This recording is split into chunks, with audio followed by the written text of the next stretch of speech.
રાતના 1:30 વાગ્યા છે. મને આણે આજે છોકરી જોતો એટલે બતાવું. આણે આના લીધે મારે પરાણે મેગી ક્યારે બનાવડાવવી પડે, સમજો ખાલી બધું નાખીને બનાવ્યું છે. મેં એને કીધું મને ભૂખ લાગી તો કે હાલ મેગી તો બનાવી. ભૂખ લાગી એને કીધું હાલો મેગી બનાવીએ. પોતાનો વાક નો આવે, મારો જ વાક બધેમાં આવે. મેગી તે જ કીધું છે.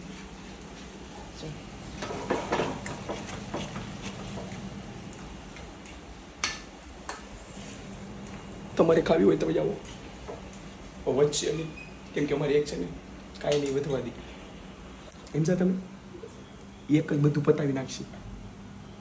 સમજો, ગરમી જો તમે, બહુ ગરમી થશે. પણ આના લીધે થયું બધું. સારું હાલો, હવે મેગી બની ગઈ છે, હવે દાબી લઈ અને હોઈ જાય. તમારે ખાવી હોય તો કોમેન્ટ કરજો, પછી આપણે વહીવટ કરીને આપણે બનાવી નાખશું. Okay done. જય માતાજી.